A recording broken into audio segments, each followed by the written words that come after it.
Então, o Evangelho de Marcos, eu olho para o Evangelho de Marcos, e eu gosto muito do Evangelho de Marcos, por conta da simplicidade dele, e por quem foi Marcos. Então, quem foi Marcos?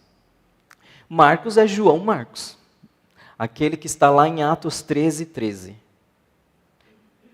Em Atos 13:13, estava acontecendo a primeira viagem missionária de Paulo e Barnabé. E João Marcos abandonou os irmãos no meio do percurso, no meio do caminho.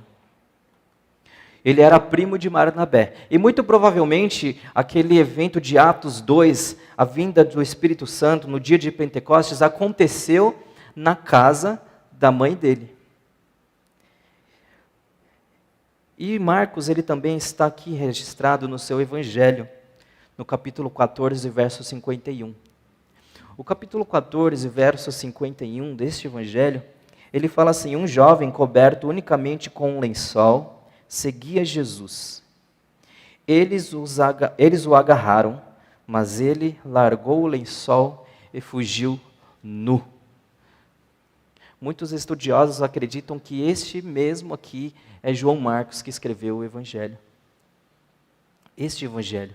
Ele foi inteiramente influenciado por Pedro. Muito provavelmente Pedro já estava preso em Roma no ano 64, ali foi o ano que ele morreu junto com Paulo. E ele narrou este Evangelho para Marcos. É um Evangelho muito dinâmico, muito rápido, muito... Não é? Você vê Jesus sempre se movimentando, Jesus estava num campo, depois foi para outro, muitos milagres acontecendo, porque o foco dele era justamente isso, mostrar a urgência do Evangelho. O Evangelho precisa ser levado, o Evangelho precisa ser proclamado. Por que eu gosto de Marcos? Porque eu me identifico com Marcos. Ele é muito humano. E quando nós olharmos para o texto de Marcos, com essa perspectiva, eu acredito que há sim a possibilidade de nós sermos encorajados para viver esse Evangelho de uma maneira mais profunda. A palavra que tem aqui em 14:52 de Marcos, fugir, ela tem uma conotação muito interessante, que é equivalente a abandonar, deixar na mão, negligenciar o ofício de uma instrução. Quando Barnabé e Paulo tentaram fazer a segunda viagem missionária, Barnabé novamente tentou levar o seu primo Marcos. Paulo falou: não, ele abandonou a gente porque você acha que ele não nos abandonará novamente? Por que você acha que ele não vai abandonar a gente no meio do caminho, quando perceber que nós estamos sofrendo perseguição, quando ele perceber que nós estamos sendo apedrejados, espancados, o que não fará com que ele nos abandone novamente? E ali houve uma divisão. Paulo não foi mais com Barnabé, ele foi com Silas, e Barnabé seguiu outro caminho com Marcos. Eu percebo que muitas vezes nós não nos envolvemos profundamente na vida com Deus.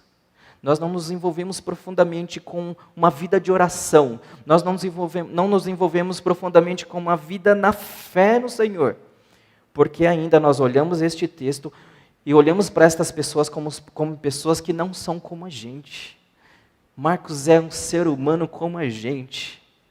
Marcos é um ser humano com os mesmos medos, com as mesmas inseguranças, com os mesmos problemas.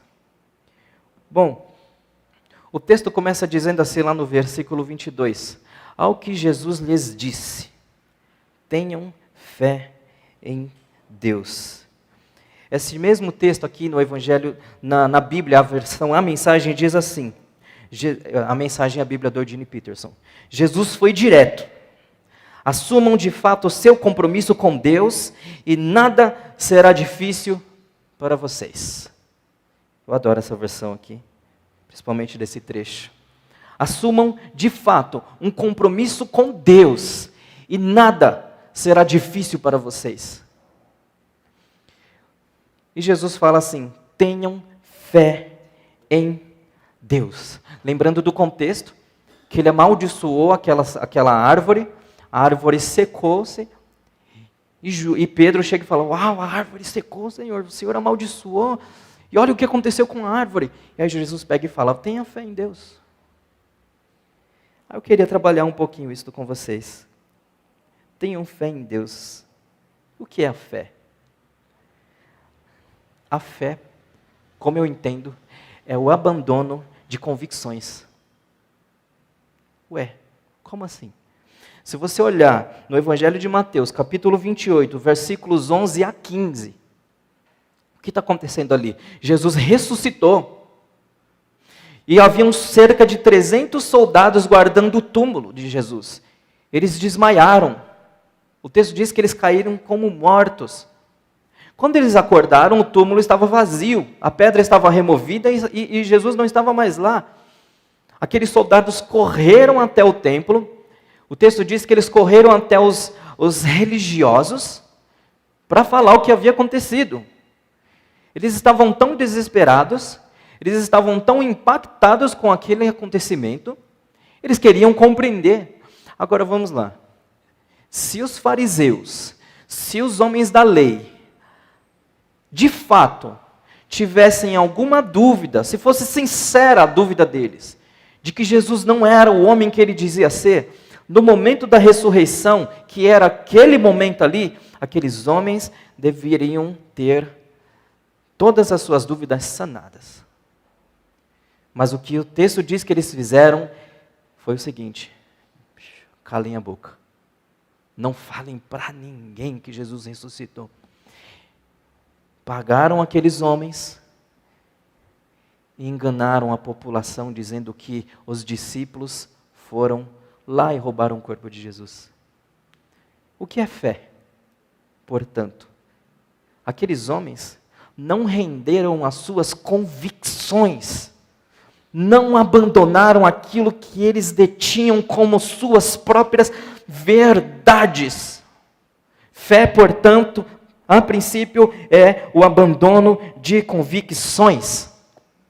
Muitas vezes não temos uma vida profunda com Deus, porque temos crenças enraizadas dentro da gente, e nós julgamos assim, aprendi assim, vivi assim, vou viver assim. Mas a vida com Deus deve ser vida. A vida com Deus deve ser vivida profundamente, numa vida de oração, numa vida de entrega. E a princípio isso só vai acontecer quando eu abandonar aquilo que eu estou tão convencido que é certo, e talvez não é. Eu preciso abandonar as minhas convicções. Fé é paradoxal. É não saber, mas crer. É não ver, mas apropriar-se. Isso é fé. Eu não vejo, mas eu creio. Mas eu me aproprio. Porque isso daqui tem que ser suficiente para mim. O que está escrito aqui deve ser necessário para mim. O que está escrito deve ser o suficiente para que eu creia. Eu vi um vídeo há uns meses, anos atrás, de uma jovem, ela vivia com uma paralisia. Ela tinha uma paralisia e ela ficava o tempo todo para trás, assim. Aí chegava um jornalista e falava assim para ela: como você continua crendo em Deus? Aí ela diz assim: eu não preciso ter motivos para crer. Eu creio, porque está escrito que eu devo crer. Ao mesmo tempo que a fé é abandono de convicções, é também a aquisição de novas convicções. É abandonar o que é velho e trazer o que é novo para uma vida nova. Marcos capítulo 2 fala sobre isso. Olha, como que os seus discípulos não jejuam, se os discípulos de João Batista e os outros homens aqui jejuam? Jesus fala: querido, não se pode colocar vinho novo em um recipiente velho. Ou seja, Jesus está falando: querido, abandona essa mentalidade e viva o que é novo. O Evangelho é uma mensagem de boa nova, como nós já sabemos, e para viver o que é novo, eu preciso abandonar o que é velho. E o que é viver por fé? viver por fé, muita gente não vive. Porque viver por fé necessariamente nos coloca no caminho da dependência. Na dependência de Deus e também na dependência do outro. E nós, seres humanos, nós pessoas independentes, não gostamos de depender de ninguém.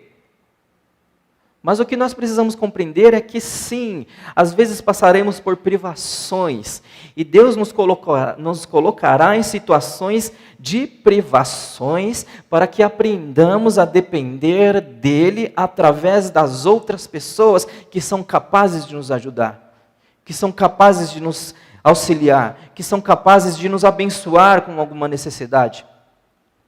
Então, além de ser o abandono de convicção, é abandono de muitas outras questões. Orgulho, insegurança, dúvida, medo. Eu não vou confiar, o que essa pessoa vai pensar de mim? Fé é isso, fé é esse paradoxo, é depender. É depender de Deus, é depender das pessoas. Senão a gente não vive. A gente não vive. A gente não levantaria às 5 horas da manhã, pegaria um ônibus, porque senão nós não quereríamos que aquele homem que dirige o ônibus não bateria num poste, não dirigiria bêbado, não faria alguma imprudência. Nós exercemos a fé diariamente nas questões mais corriqueiras da vida, mas o que o Senhor quer de nós é uma fé mais profunda do que essa, porque à medida que eu caminhar com Ele, eu devo crescer com Ele, e a fé, portanto, deve passar dessas camadas superficiais. Eu vivo por fé todos os dias, você vive por fé todos os dias. Por acaso, quando você pega um trem lotado, você não acha que tem alguém lá doido para esganar alguém com uma arma, com uma faca, não vai entrar alguém doente com alguma coisa, vai espalhar uma doença, vai fazer um monte de coisa? Porque nós cremos que Deus vai cuidar da gente, nós cremos que o Senhor cuidará de nós. Nós colocamos isso diante do Senhor. Senhor, eu estou saindo e eu peço o teu auxílio, me guia, mas eu também peço o teu auxílio para voltar, e nós cremos nisso. Mas o que o Senhor quer é além disso. O Senhor quer mais do que isso. Porque isso é periférico demais. Ele quer coisas mais profundas comigo e com você. Então, fé é depender. Fé é passar por privações. É ter de lidar com os silêncios de Deus. Quem aqui já enfrentou isso? Você está diante de uma situação precisando de uma orientação, precisando de uma direção, precisando de uma luz, e Deus não fala. Você vai para as Escrituras, Deus não fala. Você ora, Deus não fala. Você jejua, Deus não fala. Você pede uma orientação de um amigo, não tem uma luz. Você pede orientação de alguém que você espera uma experiência um pouco maior de vida e não tem uma direção. Isso é fé. A fé envolve isso. Silêncio de Deus. É passar por desertos na própria alma, sem ter quem o ajude, quem o auxilie, quem te oriente, quem te entenda. É ter de crer no poder de Deus e, ao mesmo tempo, enfrentar um câncer, enfrentar uma outra doença terminal, enfrentar escassez dentro de casa, desemprego, enfermidade, brigas no casamento. Quem depende do Senhor precisa depender de fato, principalmente nas crises. Porque é muito mais prático, vamos dizer assim, crer e exercer a fé quando não se exige algo. Mas o Evangelho, ele continua sendo Evangelho. E Deus continua sendo um Deus bom, mesmo quando nada de bom me acontece. Deus continua sendo um bom Deus, mesmo quando o meu amigo mais íntimo, mais próximo, morre de câncer. Mesmo após ele pedir uma oração a mim.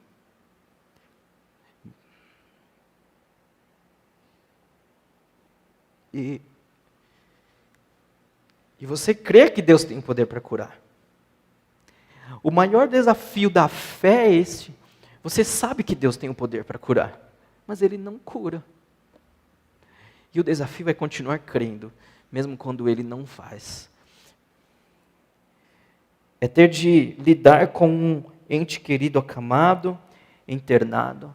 João 11, verso 3, alguns homens, mensageiros, chegam até Jesus e falam assim: Jesus, aquele a quem o Senhor amava está doente, que era Lázaro. Aquele a quem o Senhor ama, aliás, aquele a quem o Senhor ama está doente. Lázaro estava doente há 2 dias, o texto diz. Levou mais 2 dias para aquele rapaz sair da casa de Lázaro e chegar até Jesus. Quando aquele homem deu o recado para Jesus e retorna para a casa de Lázaro, Lázaro morreu, naquele dia. E ele chegou com a seguinte mensagem: olha, Jesus mandou avisar que essa enfermidade não é para a morte.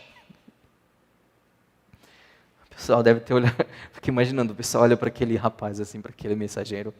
Você foi lá mesmo? Você tem certeza? Porque meu irmão acabou de morrer. Porém o texto diz que Jesus amava aquele homem. E Jesus falou assim: vamos esperar mais um pouco.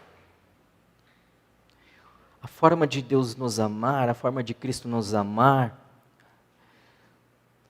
não deve ser esperado da maneira que eu quero.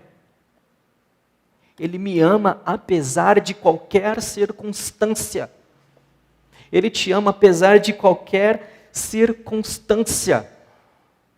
Ele te quer apesar de você aparentemente estar diante de uma situação, sentir que Ele te rejeitou. Viver por fé é ser submetido em muitos momentos a situações de risco, de escassez e de inúmeros sofrimentos. O problema, deixa eu beber um pouco de água.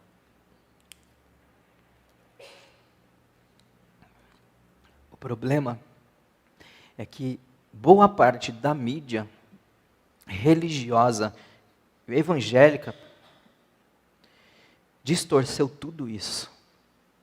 Você liga a sua televisão e você ouve lá que você tem que prosperar, que você tem que ficar rico. Você liga a sua televisão e vê e acha que tem que ter o carro do ano, e acha que tem que ter a casa mais elegante, mais chique, que tem que morar no melhor bairro, porque se assim não for, Deus não é com você, tem alguma coisa errada com a sua fé. E isso tem influenciado a igreja. Isso tem influenciado a minha forma de ver e a sua forma de ver. Porque se não está acontecendo, significa que Deus não está fazendo nada, significa que Deus não está me entendendo, não está me escutando, não está agindo, não irá agir, não se importa. Essas pessoas aí estão fazendo a igreja crer dessa forma. Deus não está nesse negócio, irmãos. Deus não está na teologia da prosperidade, Deus não está nessa teologia da libertação, Deus não está nisso. A fé não consiste em ter coisas, em ter casas, em conquistar, em ser o maior, em ser o melhor, em ser um bom influenciador, em ser isso, em fazer aquilo. Fé não é isso. Fé é proclamação do Evangelho através da minha vida. Eu tenho batido nessa tecla. Fé é viver crendo, mesmo quando você não tem o menor motivo para crer. Por acaso você acha que Jesus, olha o que Jesus passou, enfrentou. Eu fico imaginando, olha lá a teologia da prosperidade na cruz, quer ver? Perto da cruz. Tinha os teólogos da prosperidade ali. Desce da cruz. Você não falou que é filho de Deus? Se fosse filho de Deus, tudo estaria bem. Desce da cruz que nós creremos em você. Nós não queremos um evangelho com cruz. Esse é o problema. Não existe evangelho sem cruz. Não existe evangelho sem renúncia. Não existe evangelho sem a negação de convicções. Não existe evangelho, não existe vida com Deus. Se eu não abandonar esta velha natureza que insiste em prevalecer sobre a nova natureza em Cristo Jesus em mim. Não existe. Não existirá. Jamais no reino de Deus tal evangelho. Se Deus nos ama tanto assim, por que então passamos por todas essas dificuldades? O que eu posso te dizer é que o sofrimento com Deus, ele tem um caráter pedagógico. Como assim? Nós só faríamos determinadas coisas, nós só fazemos determinadas coisas, porque Deus é especialista em nos moer, em nos quebrar, em nos tratar, em nos lapidar. Do contrário, nós não faríamos. Nós só iríamos a nós só vamos, a determinados lugares, depois de passar por muitas privações, depois de passar por muitas situações ruins, para enxergar a vida de uma nova perspectiva. Deus trata com você, Deus trata comigo no sofrimento. E é isso que Ele quer de mim, é isso que Ele quer de você, que ainda assim, você e eu continuemos crendo. Que tudo o que Ele faz é bom, que tudo o que Ele faz tem um propósito bom, que tudo o que Ele faz tem um propósito maior do que o que nós estamos vivendo momentaneamente. Nós não podemos basear a nossa vida pelas circunstâncias momentâneas. Fé também é persistir no caminho. Fé é persistência. Não está fazendo sentido. Não é para fazer sentido. Não é para fazer sentido. É para crer. Eu só preciso crer. Estamos sendo transformados, estamos sendo forjados à imagem de Cristo. Por isso que Jesus diz, tenham fé. Porque o propósito maior de Deus, propósito primeiro e último de Deus, é que você e eu sejamos transformados à imagem do Filho de Deus.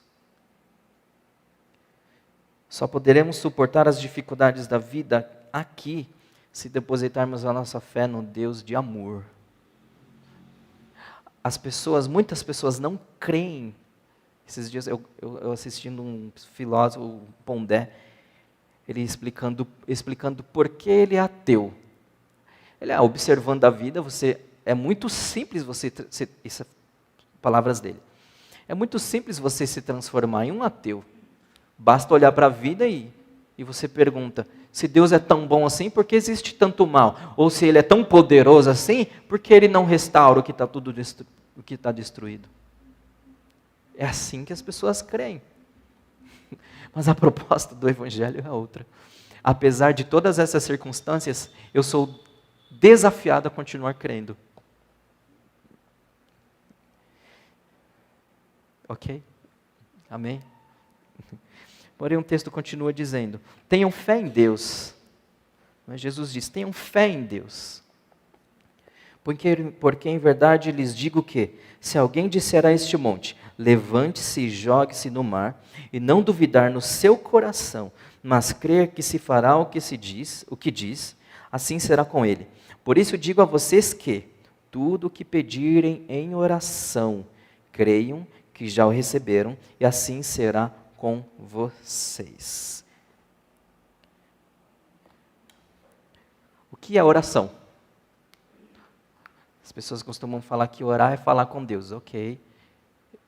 Mas ainda assim é muito periférico. Não é só falar com Deus. Orar é se relacionar com Deus. A maneira mais profunda e íntima que eu posso me relacionar com Deus é através da oração. Eu só posso ter intimidade com Deus se eu orar. Ser cristão é orar. Orar é ser cristão. Não tem como separar isso. Ser cristão é orar. Por que não oramos muitas vezes? Porque é na oração que eu preciso, com muita sinceridade, expor o que está aqui dentro. E às vezes voltando na questão da convicção, nós estamos tão convictos da nossa certeza, estamos tão convictos da nossa razão, estamos tão convictos que está tudo bem, estamos tão convictos que está tudo certo do jeito que a vida está tudo maravilhoso, e eu não oro. Logo eu não desenvolvo uma vida com Deus. E se eu não desenvolvo uma vida com Deus, eu não tenho fé. Fé e oração caminham juntos. Não tem como eu crer se eu não tenho vida com Deus. É impossível. É impossível. Tem um testemunho do George Miller. George Miller, para mim, foi um dos maiores homens da fé cristã. George Miller foi conhecido como o pai dos órfãos. Ele anotava todas as orações dele. Ao final da vida, encontraram o diário dele, tinha cerca de 60 mil orações respondidas. Um dia ele foi pregar num outro país, e ele era inglês, pegou o navio e ele percebeu que pararam o navio num lugar lá, jogaram a âncora. Ele foi até o capitão, bateu lá na porta. O que está acontecendo? Eu vi que vocês pararam o navio, qual o motivo? Aí o capitão falou assim: Senhor, não poderemos seguir viagem. A neblina está muito forte e é muito arriscado. Ele falou: não, eu tenho um compromisso de pregar a palavra. Desce comigo ali que eu vou orar. George Miller foi orar com aquele capitão. Aquele capitão ajoelhou e falou: não, você não crê, você não precisa orar, pode deixar que eu oro. A oração dele foi a seguinte: Senhor, eu nunca falhei com um compromisso, e eu tenho a responsabilidade de pregar a sua palavra. Por favor, tira essa neblina. E os historiadores dizem, cristãos dizem, que a neblina desapareceu e o navio seguiu viagem. Olha a vida desse homem. Olha a intimidade desse homem. Olha a comunhão desse homem com Deus. Então, oração é submissão e relacionamento com Deus. A nossa dificuldade tamanha eu percebo na vida das pessoas, às vezes, que elas são insubmissas a outras. Isso é um reflexo da vida dela com Deus também. Porque a forma que eu me relaciono com você é um reflexo da vida que eu tenho com o meu Senhor. Porque o meu Senhor é amor e eu preciso te amar, porque Ele te ama. O meu Senhor sofreu todos os sofrimentos que você possa imaginar, e eu devo suportar muitas coisas por amor a você. Porque isso está escrito na palavra. A forma que eu me relaciono com você vai refletir a forma que eu me relaciono com Deus ou deixo de me relacionar com Ele. Isso é muito sério. Então você vê pessoas que não param em um lugar porque elas sempre encontram um problema no lugar. Mas elas não conseguem olhar para dentro, abandonar essas convicções, se submeter, porque antes elas sequer se submetem ao próprio Deus. Porque eu, ser humano, autossuficiente, eu mesmo não me submeto a Deus, vou me submeter ao outro. Então a forma que eu lido com a vida, a forma que eu lido com as pessoas, onde quer que seja, será um reflexo da forma que eu sou tratado por Deus e que Deus me trata, e será um reflexo de como eu recebo isso do Senhor. Então os nossos relacionamentos são todos reflexos do nosso relacionamento com Deus ou a falta de relacionamento com Ele. Eu lembro que o Danilo pregou uma vez aqui sobre o divórcio. E falou que muito do que acontece no divórcio é porque nós não temos uma vida com Deus. E é muito verdade isso. Muito das nossas relações estão falidas e quebradas porque a minha relação com Deus está falida e quebrada. Muito do que acontece na minha vida financeira, na minha vida profissional, na minha vida estudantil, nas minhas amizades, tudo é um reflexo da falta de relação com Deus ou a resposta de uma relação com Ele. Isso, portanto, deve nos fazer parar e refletir um pouco. Como é que eu tenho me relacionado com Deus e com o outro? Para que a sua vida mude, num contexto amplo e geral, para que as suas relações mudem, para que tudo ao seu redor se transforme, primeiro, a sua vida com Deus deve ser totalmente transformada. Não tem outro caminho. Oração, então, voltando aqui. O que é oração? Oração é relacionamento, oração é intimidade, oração é submissão. Ser cristão é orar. O Eugene Peterson, ele escreveu um livro chamado O Pastor que Deus Usa. É maravilhoso esse livro. Ele fala assim, o ato de maior intimidade entre um homem e uma mulher é na relação entre eles. Ele usa a linguagem da relação sexual.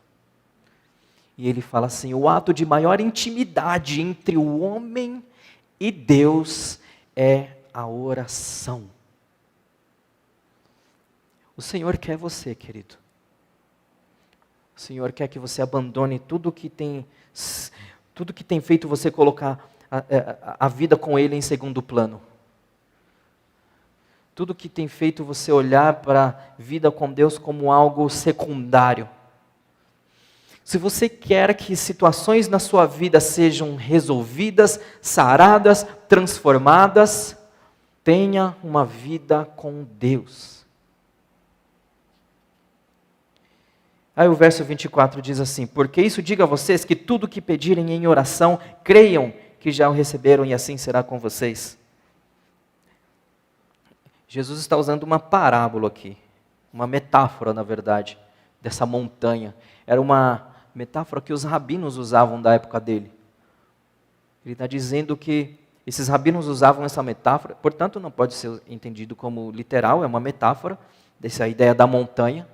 Os rabinos usavam esta metáfora para explicar que qualquer situação adversa, quando colocada diante do Senhor, nós precisamos crer que Ele é poderoso o suficiente para transformar aquele quadro.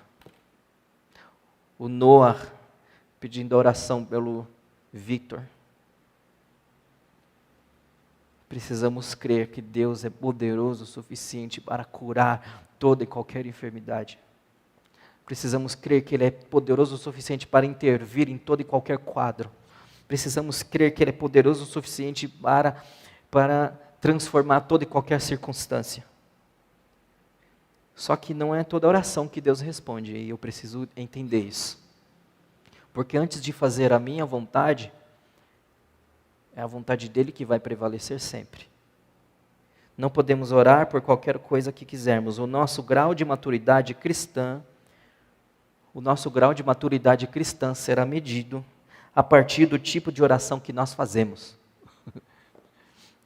Pode ver, você está num grupo, você pedir para alguém orar, e você vê aquele negócio não fluindo, isso revela o grau de maturidade daquela pessoa, ou aquilo que ela ora.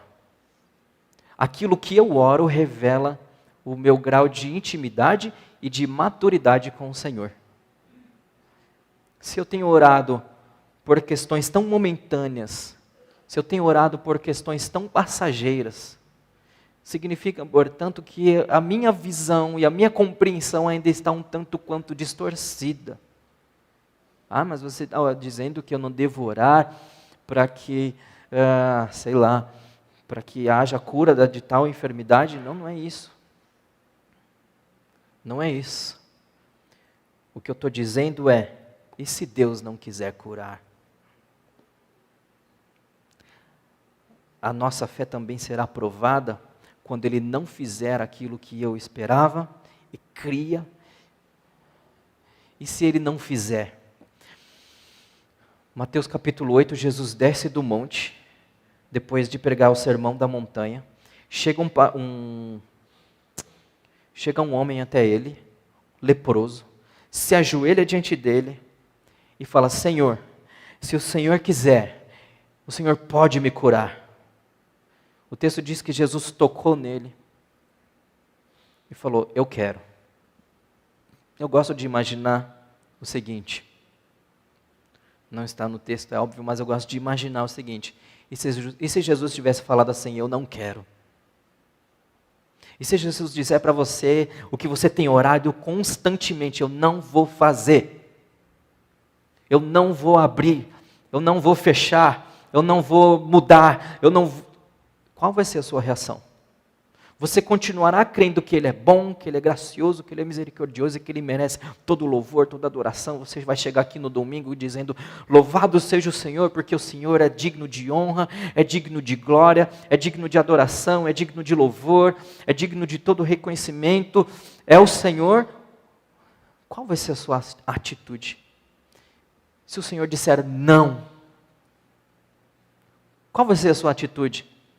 Quando você for traído, quando você confiou em alguém, qual vai ser a sua atitude? As reações que nós temos diante da vida, diante das pessoas, são estes reflexos é o reflexo que eu tenho com a vida com Deus, da minha vida com Deus. As pessoas vão te trair, as pessoas vão me trair, as pessoas vão te enganar, as pessoas vão passar a perna em vocês, as pessoas vão mentir, as pessoas vão roubar, as pessoas vão caluniar, as pessoas vão difamar. Não importa o que elas vão fazer, o que importa vai ser a minha resposta diante de tudo isso, e a minha resposta dependerá da vida que eu tenho com Deus ou a falta dela.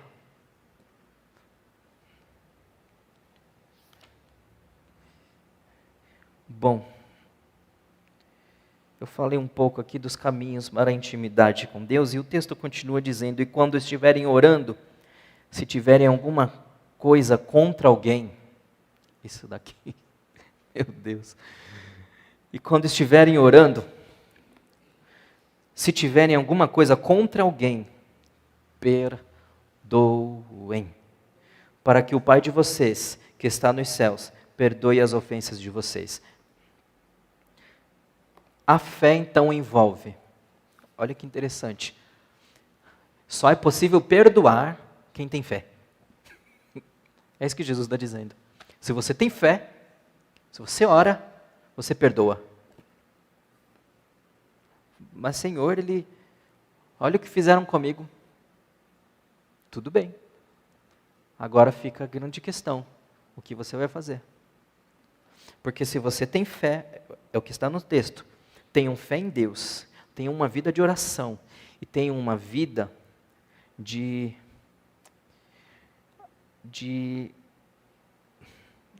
como que eu posso dizer aqui, gente? Me ajuda? Uma vida desprendida de mágoas e ressentimentos. Creiam em Deus, tenham uma vida de oração e tenham uma vida desprendida de mágoas e ressentimentos. Sabendo que não é toda oração que o Senhor responde. E sabendo que a oração não é um fim em si mesmo, para que as minhas necessidades sejam respondidas. A oração é um meio de relacionamento com Deus. É um meio de comunhão com Ele. É um meio de intimidade com Ele. Se eu estou me relacionando com Deus, se eu digo crer no Senhor, se eu digo viver esse Evangelho, de repente o texto me diz que eu devo aprender a perdoar. É impossível ter uma vida com Deus se eu não tenho uma vida de desprendimento de mágoas e ressentimentos. É impossível viver. Eu acompanho algumas pessoas, já tem algumas décadas, Já foram pessoas extremamente usadas por Deus, tinham uma vida com Deus, me ajudaram pra caramba na caminhada, mas hoje eu olho para algumas pessoas, para estas pessoas, algumas estão nas drogas, outras estão aí fazendo as piores coisas que vocês possam imaginar, e no fim você vai perceber que o coração está cheio de orgulho, e de mágoa, e de ressentimento. Cansei de ver isso. Orgulho, mágoa e ressentimento são uma das coisas que nos afastam da vida com Deus. Não é só com a vida, não é só do próximo, é de Deus. A mágoa e o ressentimento não nos afasta só daquele que nos feriu. Pode parar para pensar, pode parar para observar, aliás. Quem nos fere, nós nos afastamos, é o primeiro passo. Nós estamos magoados, estamos ressentidos, nós nos afastamos. Mas aqueles que estão ao nosso entorno começam a sofrer com aquilo que eu estou carregando. Eu começo a despejar, eu começo a descontar, daqui a pouco a minha vida com Deus foi por água abaixo. E no final, quando eu olhar para trás, só serei mágoa e ressentimento. Só serei dor e angústia e culpa. Mas Jesus está falando assim: creia em Deus, tenha fé. Ele é poderoso para transformar tudo na sua vida. Tenha fé. E se Ele não respondeu o que você está pedindo, continua crendo. Porque se Ele não fez o que você pediu, se Ele não fez o que você tem colocado diante dEle, significa, portanto, que você não precisa do que você se agarrou e acreditou que precisa. Se você não tem as suas orações respondidas, significa que não é uma necessidade real. Talvez seja capricho. Então, pensando aí em caminhos para a intimidade com Deus, nós podemos compreender, portanto, que é necessário ter fé, viver por fé. Ter uma vida de oração, com relacionamento com Deus, e ter uma vida despreendida de mágoas e ressentimentos. Porque Jesus conclui: como você pode pedir que Deus te perdoe por algo que você fez, se você não é capaz de perdoar? Como? Não faz o menor sentido você pedir perdão por algo que você tem consciência, você tomou consciência que fez algo errado, que falou que não devia, que se comportou de uma maneira grossa ou algo do tipo. E você chega diante de Deus: Senhor, me perdoa, eu pequei, eu errei, eu falhei. Mas ao mesmo tempo você não tem a mesma sensibilidade para perdoar. Ontem eu falei: dê ao outro a possibilidade do erro. Permita que o outro erre com você, porque você também erra. Quando nós estamos feridos, magoados e decepcionados, nós nos posicionamos como juízes, como se nós nunca na vida tivéssemos errado. Você está me entendendo? Eu nunca errei com você, fulano, nesta questão. Eu nunca falei assim com você. Eu nunca fiz isso com você. E nós nos colocamos como superiores, e nós não damos ao outro o direito dele errar. Porque nós colocamos no outro a expectativa dele ser como aquilo que eu quero que ele seja. Colocamos na nossa esposa, no nosso marido, nos nossos filhos. As crianças são as que mais sofrem. Colocamos as nossas expectativas nas crianças para que elas sejam aquilo que eu não fui. Uma das coisas mais bobas que eu escuto diariamente é essa: eu vou dar tudo para o meu filho que eu nunca tive.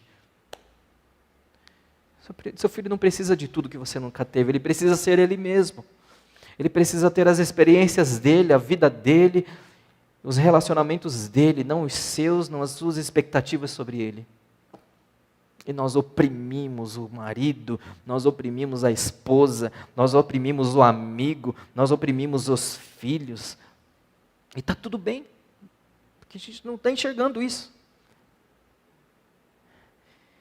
Então, É impossível ter uma vida com Deus se eu não perdoar. É impossível eu não ter uma vida com Deus se eu não tenho fé, se eu não oro e se eu não perdoo.